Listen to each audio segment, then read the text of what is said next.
निराली है, सबसे पुरानी है, सबसे निराली है, सबसे पुरानी है। हमारे देश की महिमा बड़ी सुहानी है, हमारे देश की महिमा बड़ी सुहानी है। सबसे निराली है, सबसे पुरानी है, सबसे निराली है, सबसे पुरानी है। किसी दरवाजे में ताला न कोई होता था, किसी दरवाजे में ताला न कोई होता था। हर एक आदमी बेखौफ हो के सोता था, हर एक आदमी बेखौफ हो के सोता था। न जुआरी न शराबी न चोर होता था, न जुआरी न शराबी न चोर होता था। ऐसा वातावरण ही चहुं ओर होता था,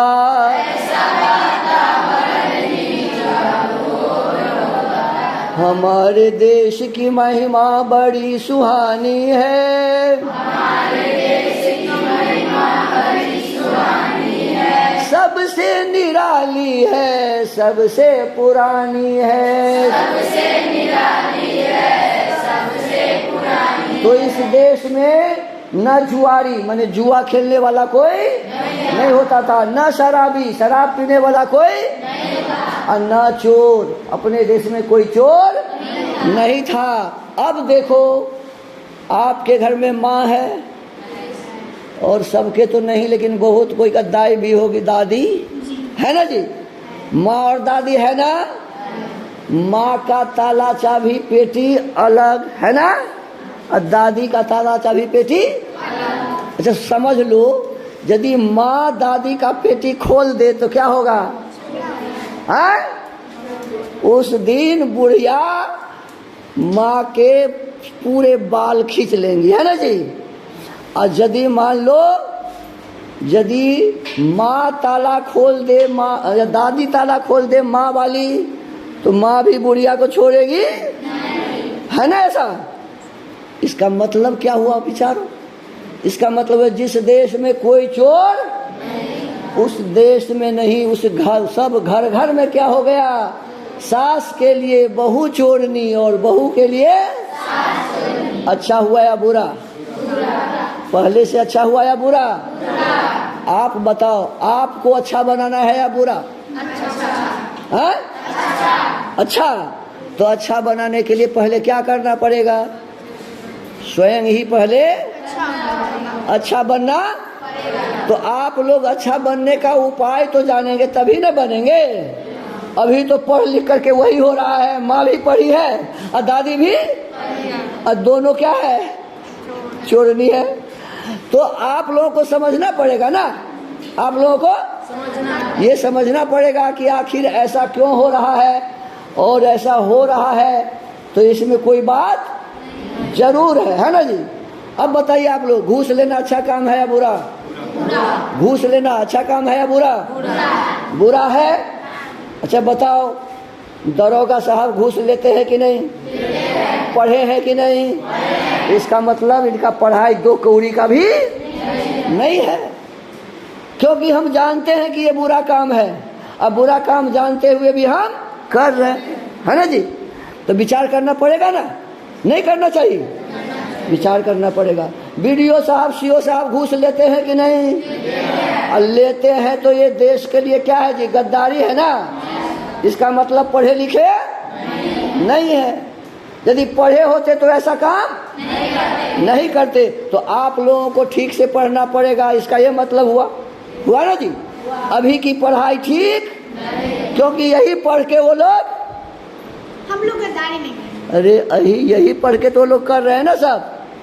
बीडीओ सीओ दरोगा जो घूस ले रहा है तो यही पढ़ाई करके ना, पढ़ाई करने के बाद गलत काम कर रहे हैं। इसका मतलब ठीक से पढ़ाई नहीं। देखो आप ही के तरह वो भी पढ़ाई क्यों किए?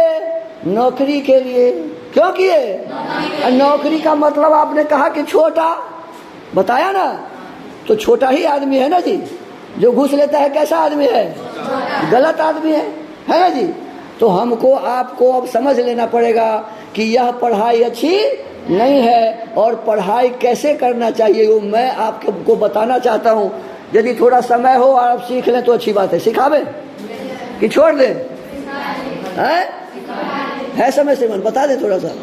देखो, आपसे मेरा निवेदन है कि आप इस बात को समझ लीजिए कि ये छोटा बच्चा तो कुछ जानता नहीं, उसे कुछ भी पता नहीं है, तो वो जैसे जैसे बढ़ता है तो कुछ सीखता है। हम आप भी सीख करके इतने बड़े हुए हैं। प्राचीन जमाने में जिस समय इस देश का नाम आर्यवर्त था और सभी अच्छे लोग थे, श्रेष्ठ थे, आर्य थे, उस समय क्या पढ़ाई होती थी जानना चाहिए ना। आखिर कुछ तो था ना। वो जो पढ़ाई होती थी वह पढ़ाई हम सबको भी करना, समझ में आया? उस समय पढ़ाई होती थी 4 वेद। क्या पढ़ाई होती थी जी? 4 वेद। वेद का नाम सुने हैं आप? 4 वेद का नाम किसको याद है बताओ? जनरल नॉलेज में साफ आप लोग पीछे हैं। हाँ बोलो। हाँ रिंग नहीं, ऋग्वेद। हाँ धन्यवाद, ताली बजाओ जी। देखो 4 वेद हैं, ऋग्वेद, रिंग नहीं ऋग, ऋग्वेद, यजुर्वेद, सामवेद और अथर्व। कितने मंत्र हैं बताओ 4 वेद में? ये नहीं पढ़ा तो ये जानना चाहिए ना। ऋग्वेद में 10,589 मंत्र हैं। कितने? 10,589। जो तेज बच्चा है याद कर लो। ऋग्वेद में कितने मंत्र हैं जी? 10,589। यजुर्वेद में 1975।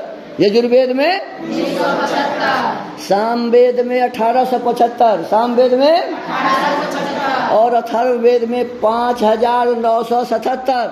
अथर्ववेद में कितने? 5,977। फिर एक बार सुन लीजिए।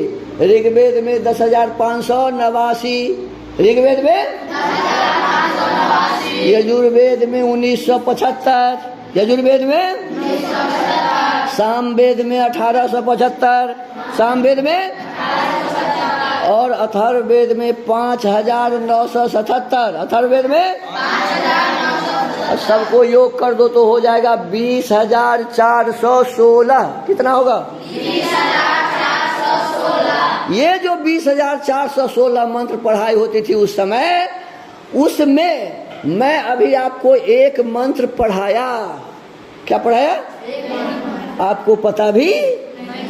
वो मंत्र तो बोल लो जो पढ़ा दिया। बोलना चाहिए ना, तो बोलिए मेरे साथ। ओम विश्वानि देवा सवितर दुरितानि पराशुभ यद भद्रम तम नः आशुभ। देखो इस मंत्र में क्या लिखा है? विश्वानि माने सब, विश्वानि माने दुरितानि माने खराब बात, दुरितानि माने गलत चीज है ना। तो सब दुरितानि माने बुराई, सभी बुराई को पराशुभ, पराशुभ माने हटा दो, पराशुभ माने हटा दो, सभी बुराइयों को हटा दो। यद भद्रम माने जो अच्छा है, यद भद्रम माने जो अच्छा है, तम वह सब न मुझे हमें आशुभ प्राप्त हो जाए। समझ में आया? जितनी भी अच्छाई है वो सब हम में आ जाए और जितनी भी बुराई है हमसे हट जाए, हटा दो। अब बताओ, मैं तो यही कहा ना, पढ़ाई का उद्देश्य क्या बताया जी? अच्छाई और बुराई दोनों को समझ लो, जान लो, यही कहा ना। और अच्छाई को ग्रहण करो और बुराई को, यही तो कहा था, यही कहा ना। यही है पढ़ाई का उद्देश्य। देखो वेद के हिसाब से जो आदमी पढ़ाई करेगा उसे बचपन से ही ये बात पता होगा, है ना जी। अब आपको पता हो गया। अब मान लो आप बन जाते हैं एसपी, कलेक्टर, बीडीओ, सीओ, दरोगा, हो सकता है आगे आने वाले समय में। गांव का क्या नाम है? मधुकौल की इन्हीं बेटियों में से कोई राष्ट्रपति बन जाए। संभव है कि नहीं? अरे संभव है ना कि असंभव है? संभव है ना जी। वो भी तो ऐसे ही पढ़ती थी ना। कौन है अभी? द्रौपदी मुर्मू जी भी तो ऐसे ही पढ़ती थी। आज कौन है राष्ट्रपति? प्रधानमंत्री नरेंद्र मोदी भी तो ऐसे ही पढ़ते थे। हो सकता है इसी में से कोई मेरा बालक आने वाले समय में क्या बन जाए? प्रधानमंत्री। लेकिन अब आपको पता हो गया कि अच्छाई क्या है और बुराई क्या है। अच्छाई को करना चाहिए, बुराई को कभी नहीं करना। अब कोई भी पद पर पहुंच जाओ और यदि आप दरोगा बनोगे तो क्या करोगे? घूस नहीं लेंगे। क्यों? घूस लेना पाप है, गलत काम है ना जी। घूस लेना वीडियो बनो, सीओ बनो, जो कुछ भी बनो, कलेक्टर बनो, और यदि आप ये केवल घूस लेना छोड़ दो, गलत काम करना छोड़ दो, तो अपना देश कैसा हो जाएगा? अच्छा हो जाएगा कि नहीं? एक मंत्र मात्र प्रधानमंत्री, राष्ट्रपति से लेकर और जितने अफसर हैं वो सभी, जितने हम आप हैं सब, यदि एक ही मंत्र को अपने जीवन में धारण कर लें, हिंदू, मुसलमान, सिख, ईसाई, तो यह देश कैसा हो जाएगा? आर्यावर्त हो जाएगा। एक मंत्र से यह देश क्या हो सकता है? आर्यावर्त। और उस जमाने के लोग, आर्यावर्त जमाने के लोग कितने मंत्र पढ़ते थे? अभी बताया था 20,416 मंत्र पढ़ते थे। और इसीलिए वो बन जाते थे आर्य। क्या बन जाते थे? और उसका अर्थ क्या है? श्रेष्ठ, अच्छा। और आर्य बन के, अच्छा बन के इस देश को बना देते थे। समझ में आया कि नहीं? आप लोगों को क्या बनाना है? आर्यावर्त फिर बनाना है कि नहीं? आर्य बनना है कि नहीं? देखो, फिर आप पूछ सकते हैं कि फिर ऐसा क्यों हो गया? अपने देश पर बहुत सारे लोग आक्रमण किए। अपने देश पर बहुत सारे आक्रमणकारी आए, आक्रमण किए, हमारी अच्छी बातों को दबा दिया और अपनी बुराई को हमें सिखा दिया। और इसीलिए हम लोग गलत बन गए, खराब बन गए। इस बीच में एक महर्षि आए, महर्षि दयानंद सरस्वती। क्या नाम था? महर्षि दयानंद सरस्वती। उन्होंने आवाज दिया, ऐ भारतवासियों, सुनो सुनो, वेदों की ओर लौटो। क्या कहा? Back to Vedas. क्या कहा? माने अपने संस्कृति और संस्कार को समझो और वेदों की। अब श्रीमान जी बीपीएससी परीक्षा देते हैं और तब माने शिक्षक बनते हैं, और बीपीएससी में पूछा जाता है वेदों की ओर लौटो, किसने कहा? क्या श्रीमान है ना ऐसा? और लिखना पड़ता है महर्षि दयानंद सरस्वती जी ने कहा। अब देखो, आप बीपीएससी की तैयारी अभी हम आपको करवा दिए। ए बेटी, तो आगे आओ। इधर 5 आदमी बैठी हो, आगे खाली है, और थोड़े इधर हो जाओ, जगह दो उसको, थोड़ा सा इधर हो जाओ। हाँ, तो आपसे मैं निवेदन कर रहा था कि हम आप यदि चाहें तो हमारा देश पुनः आर्यावर्त बन सकता है। और महर्षि दयानंद सरस्वती जी के आदेश का यदि हम पालन करें, वेदों की ओर लौटें और वेदों में जो अच्छी शिक्षा है उसे ग्रहण करें, धारण करें, तो निश्चित रूप से हमारा ये देश महान बन सकता है। ये हमारे हाथ में है कि नहीं जी? लेकिन इसके लिए पहले हमें तैयार होना पड़ेगा, हमें पहले आर्य बनना पड़ेगा, हमें पहले श्रेष्ठ बनना पड़ेगा। महर्षि दयानंद सरस्वती ने आर्य समाज की स्थापना 1875 ईस्वी में करके यही बताया कि हमको आपको श्रेष्ठ बनना है, कोई भी गलत काम नहीं करना है और अपने देश को पुनः आर्यावर्त बनाना। तो हम लोग बनाएंगे कि नहीं बनाएंगे? आज के बाद आपके जीवन में परिवर्तन हो जाने चाहिए। और वेद की बात अब ज्यादा नहीं बताएंगे, 1-2 बात केवल पूछ लेते हैं आपसे, ठीक है ना? पूछ ले। अब बताओ, आप में से कोई चाय पीते हैं कि नहीं? पीते हैं। माँ सवेरे सवेरे बनाती है चाय, तो आप लोग कहते थोड़ा मुझे भी दे दो क्योंकि मीठा लगता है। लेकिन चाय जहर है। चाय क्या है जी? चाय पीने वाले को भूख नहीं लगती है। चाय पीने वाले को भूख क्यों? उसका लीवर हो जाता है खराब, और जिसका लीवर ठीक नहीं है उसे भूख तो पीना चाहिए। पीना चाहिए क्या? यदि देश को आर्यावर्त बनाना चाहते हो तो पहले स्वस्थ रहना पड़ेगा, और स्वस्थ रहने के लिए चाय, बीड़ी, सिगरेट, पान ये सब नहीं खाना। समझ में आया कि नहीं आया? एक और बीमारी आप में है, बताऊं क्या? ये सभी बच्चे बीमार हैं। क्या बीमारी है?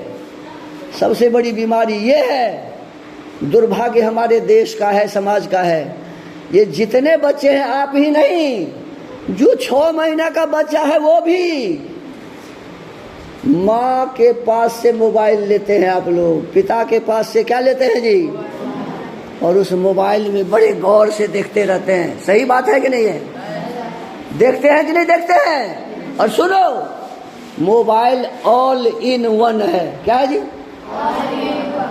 अच्छाई और बुराई दोनों इसमें है।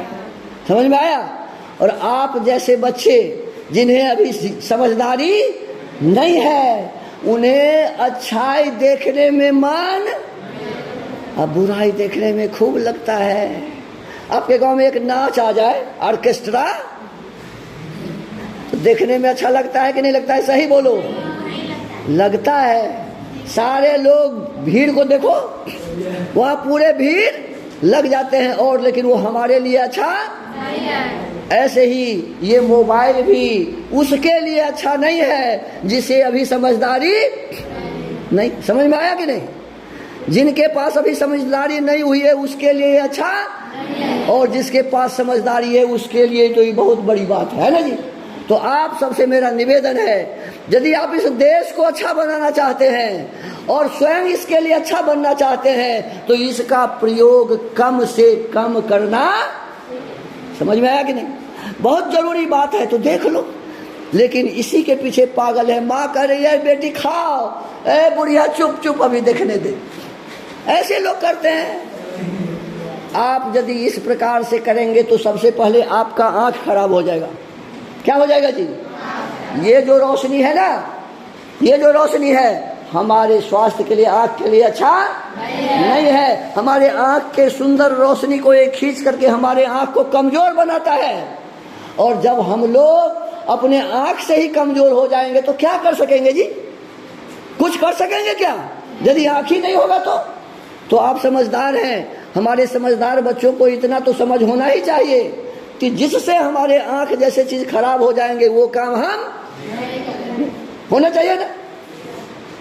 एक और बात आपसे कहना है, जितने भी यहाँ बच्चे बैठे हुए हैं, इन बच्चों में आज सबसे बड़ा माने एक जो लत जैसे समझ लिए लग गया है।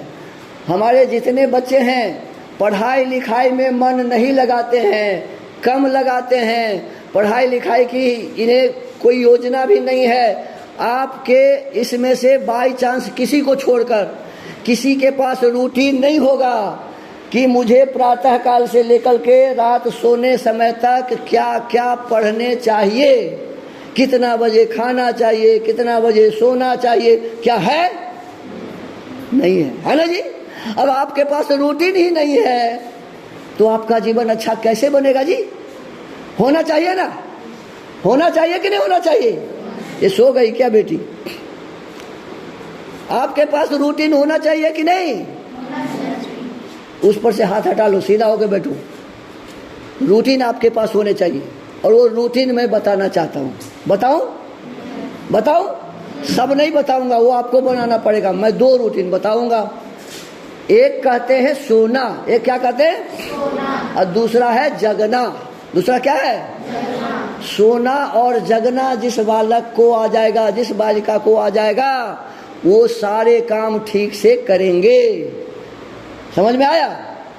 तो सोना चाहिए कब, जगना चाहिए कब, ये भी आपको पता नहीं है, लेकिन ये पता होना चाहिए। एक कवि कहते हैं, early to bed and early to rise makes a man healthy wealthy and wise. अंग्रेजी कुछ आती है कि? अंग्रेजी कुछ तो पता होगा ना। अर्ली माने जल्दी, अर्ली माने टू बेड माने जल्दी से बिछावन पर चले जाओ, माने सो जाओ। जल्दी से रात्रि के समय जितना जल्दी हो सके बिछावन पर चले जाओ। और सुबह के बारे में कहा अर्ली टू राइज, प्रातःकाल जल्दी जग जाओ।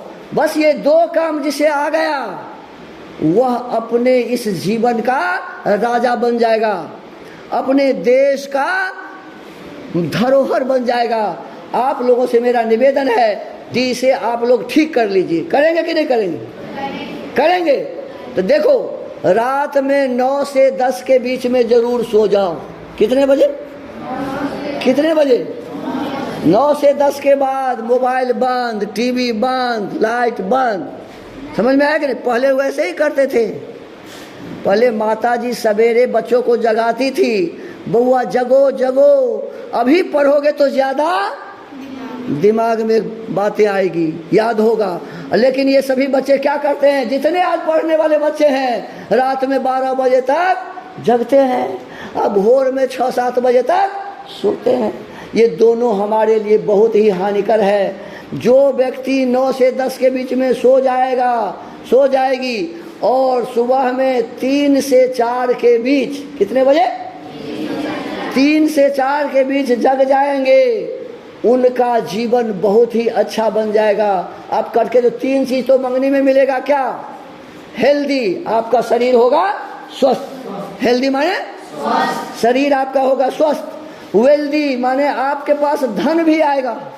क्या आएगा जी? धन भी आएगा, आप धनवान बनेंगे। और वाइज माने आप बुद्धिमान भी। बताओ, केवल सोने और जगने से बुद्धिमान बन जाओगे, सोने और जगने से यदि शरीर से स्वस्थ बन जाओगे और सोने और जगने से ही धनवान बनोगे तो करना चाहिए कि नहीं? करना चाहिए ना। हमें निश्चित रूप से अपने जीवन को सुधारने के लिए इस अपने सोने जगने का सुधार करना चाहिए। करेंगे आप लोग तो निश्चित रूप में आपका जीवन अच्छा बनेगा, हमारा ये विद्यालय भी अच्छा बन जाएगा और हमारे गांव भी अच्छे बन जाएंगे। और ऐसे ही गांव से ही तो देश है ना, गांव से ही क्या है जी? और हमारे सारे देश में यदि ये नियम लागू हो जाए तो सारे देश के लोग अच्छे बन जाएंगे। गुरु जी के पुत्र गुरुकुल में पढ़ते हैं, वहाँ यही सिखाया जाता है कितने बजे जगो, कितने बजे सो और दिन भर फिर क्या क्या काम करो। अभी मैं उतना बताऊंगा तो आपको कुछ यादें नहीं रहेगा। यदि अच्छा लगा होगा, गुरु जी मुझे बताएंगे कि ठीक है आपने बढ़िया सिखाया, एक बार और हमारे विद्यालय में आइए, तो मैं पुनः आऊँगा और फिर पूरा आपको लिखा दूंगा कि सुबह से शाम तक हमें क्या क्या कैसे कैसे करना। समझ में आ गया? आज इस कार्यक्रम को यही विराम देते हैं। ठीक है, चलिए मेरे साथ नारा लगा लीजिए।